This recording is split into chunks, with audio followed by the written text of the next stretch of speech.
आपने कई डरावनी कहानियां सुनी होंगी, लेकिन आज जो मैं आपको सुनाने जा रहा हूं वो किसी फिल्म की कहानी नहीं, बल्कि हकीकत है। ऐसी हकीकत जिसे सुनकर आपकी रूह कांप उठेगी। रात के अंधेरे में अकेले ट्रक चलाने वालों की जिंदगी आसान नहीं होती। कभी वीरान सड़कें, कभी सुनसान जंगल, और कभी कभी कुछ ऐसा जिसे शब्दों में बयान करना मुश्किल है।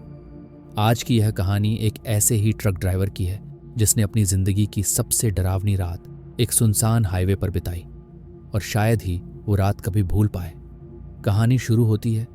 मेरा नाम रमेश है और मैं पिछले 15 सालों से ट्रक चला रहा हूँ। मैंने कई लंबी यात्राएं की हैं, दिन रात सड़कों पर गुजारे हैं, लेकिन जो कुछ उस रात मेरे साथ हुआ वो कभी भुलाया नहीं जा सकता।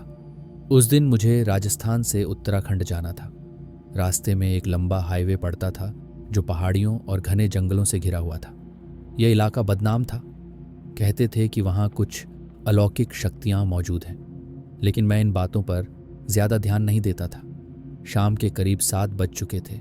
मैं अपने ट्रक में अकेला था और मैंने ठान लिया था कि रात भर सफ़र करके जल्द से जल्द अपनी मंजिल तक पहुंच जाऊं। लेकिन जैसे जैसे रात गहराने लगी, माहौल अजीब होता गया।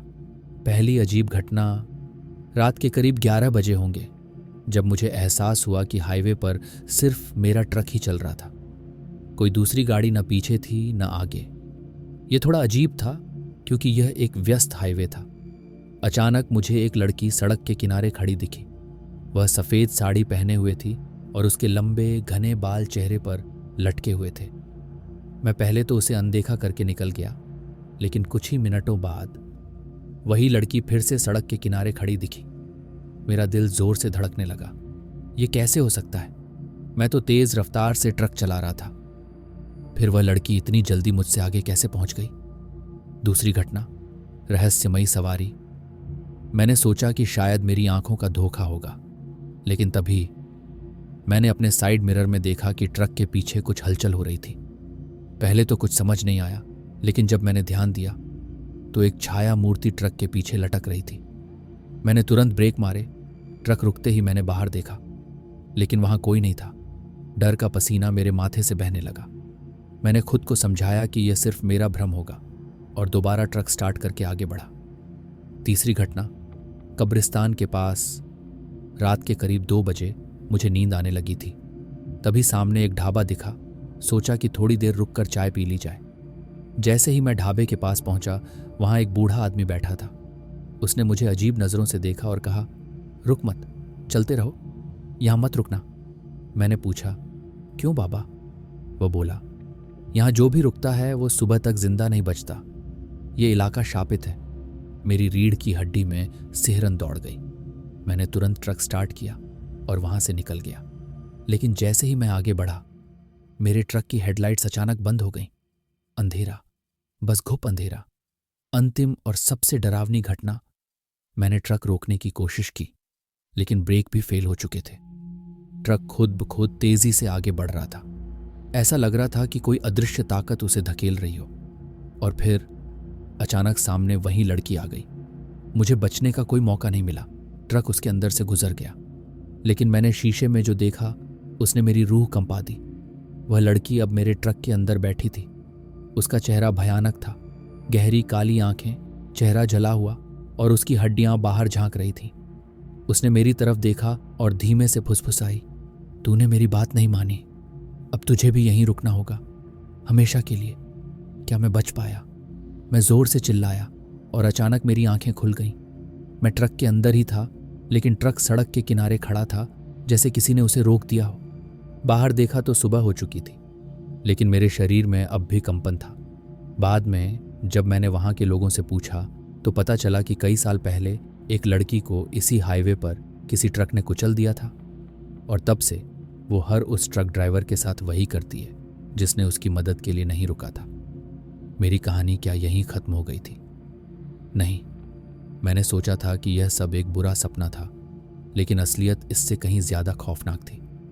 उस दिन के बाद भी अजीब घटनाएं मेरा पीछा नहीं छोड़ रही थी। जब भी मैं रात में ट्रक चलाने की कोशिश करता, ऐसा लगता कि कोई मेरे पीछे बैठा है। कभी कभी साइड मिरर में एक परछाई दिखती, और जब पलट कर देखता तो कुछ भी नहीं होता। लेकिन फिर एक रात कुछ ऐसा हुआ जिसने मेरी जान ही नहीं बल्कि मेरी आत्मा तक हिला दी।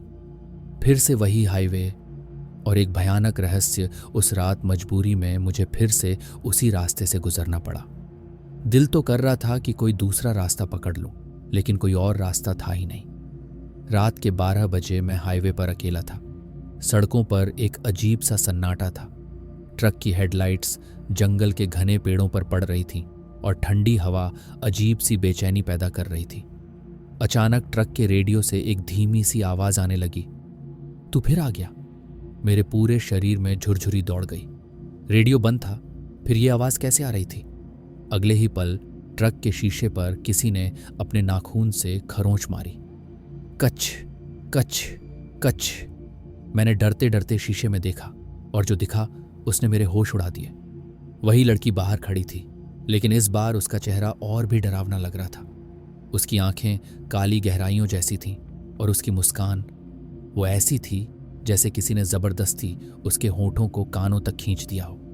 मैंने ट्रक भगाने की कोशिश की, लेकिन मेरे पैर सुन्न हो चुके थे। स्टीयरिंग मेरे हाथों से छूट गया और ट्रक अचानक अपने आप ही तेजी से आगे बढ़ने लगा। एक भयानक सच सामने आया। अचानक ट्रक एक जोरदार झटके से रुक गया। मैंने देखा कि मैं उसी जगह पर खड़ा था जहां कुछ साल पहले वह लड़की मारी गई थी। और फिर सामने सड़क पर कुछ अजीब लिखा हुआ था, खून से, अब तेरा नंबर है। उस वक्त मेरे सामने एक अजनबी ट्रक रुका। एक बूढ़ा ड्राइवर उतरा और मेरी हालत देखकर घबरा गया। उसने मुझसे सिर्फ एक ही सवाल पूछा, क्या तुमने उसे देखा? मैं हक्का बक्का रह गया। मैंने सिर हिलाकर हाँ कहा। वह बूढ़ा आदमी कुछ देर तक चुप रहा, फिर धीरे से बोला, तुम बच नहीं सकते जब तक क्या? मैंने कांपती आवाज में पूछा।